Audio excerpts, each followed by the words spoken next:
Okay, तो polynomial chapter का exercise 2.2 question number 2 हम सॉल्व कर रहे हैं।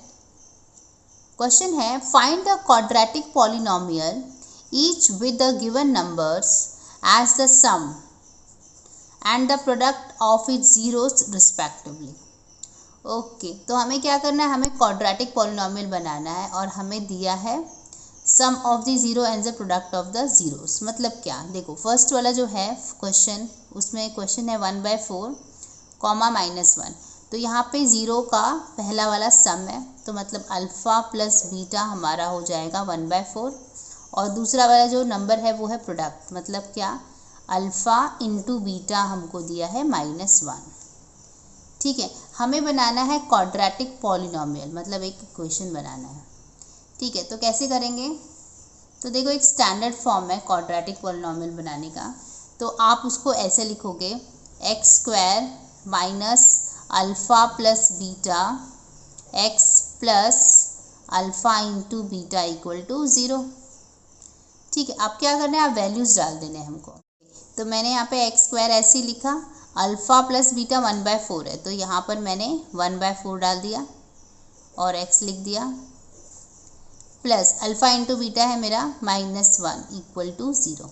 इसको सॉल्व करेंगे, ये हो जाएगा x², देखो यहाँ पर ये माइनस हो जाएगा 1/4x और यहाँ पे plus minus -1, right, equal to 0। Okay, अब ये देखो यहाँ पे जो 4 है अपॉन है, तो इसको ऐसे भी हम लिख सकते हैं, लेकिन ये 4 को हम हटा देते हैं सिंप्लीफाई करने के लिए। तो हम क्या करते हैं, पूरे इक्वेशन में 4 से मल्टीप्लाई करेंगे, तो उससे हमारा ये जो अपॉन 4 में है वो हट जाएगा। तो यहाँ पे मैं x² का 4 से मल्टीप्लाई किया मैंने, फिर ये टर्म 1/4x इंटू एक्स किया, और यहाँ पे 1 का भी मल्टीप्लाई, सॉरी यहाँ पे 4 करना था, और यहाँ पे 1 का ही मल्टीप्लाई मैंने 4 से किया, तो ये आ गया। तो देखो ये क्या बन जाएगा, यहाँ पर बन जाएगा 4x², यहाँ पर 4 कैंसिल हो जाएगा, तो यहाँ पर बनेगा, बचेगा 1x और यहाँ पर 4 आ जाएगा। ठीक है, अभी देखो ये हो जाएगा 4x² माइनस 1x का मतलब 1x का मतलब x ही होता है ना, 1 का मल्टीप्लाई किसी भी नंबर के साथ करोगे तो वही नंबर आता है, तो इसलिए 1x का वैल्यू मैंने सिर्फ x लिख दिया -4। तो ये हुआ हमारा रिक्वायर्ड क्वाड्रेटिक पॉलिनॉमियल। तो यहाँ पर क्वेश्चन नंबर 1 ख़त्म होता है। सेकेंड क्वेश्चन है √2 और 1/3। ठीक है, तो जो फर्स्ट वाला है वो हमारा सम है, तो मैंने लिख दिया alpha plus beta equal to √2, और सेकेंड वाला प्रोडक्ट है, तो alpha into beta equal to 1/3। ठीक है, अभी स्टैंडर्ड फॉर्म क्या है क्वाड्रेटिक इक्वेशन का, x² minus alpha plus beta x plus alpha beta equal to 0। Okay, तो ये है फॉर्मूला हमारे लिखने का, तो इससे हमें आराम से क्वाड्रेटिक पॉलिनॉमियल मिल जाएगा। तो देखो यहाँ पर मैंने x² लिखा, माइनस साइन डाला, और अल्फ़ा प्लस बीटा √2 है तो वो डाल दिया मैंने, x as it is, alpha into beta है मेरा 1/3। ठीक है, तो इसको ओपन कर देती हूँ, तो ये हो जाएगा x² minus √2x plus 1/3 equal to 0। Okay, देखो यहाँ पे फिर से अपॉन में 3 है, तो अब मैं इसको मुझे हटाना होगा, तो मैं क्या करूँगी, पूरे इक्वेशन में मैं 3 से मल्टीप्लाई कर देती हूँ।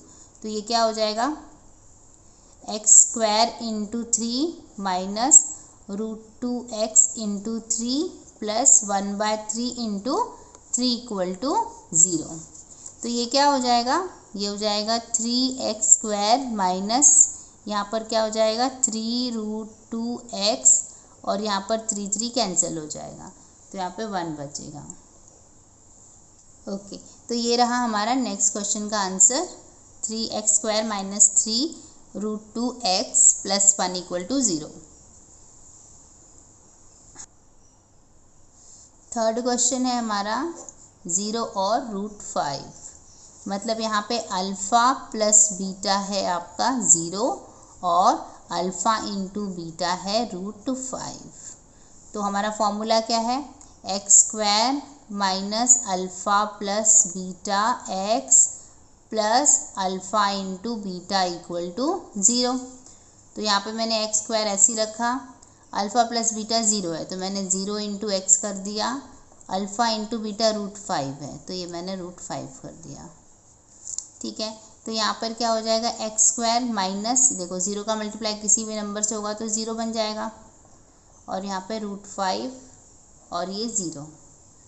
ठीक है, तो ये इक्वेशन मैं कैसे लिख दूंगी, x², 0 का कोई मतलब नहीं है तो यहाँ पे √5 लिख दूंगी, और ये रहा हमारा क्वेश्चन नंबर 3 डन।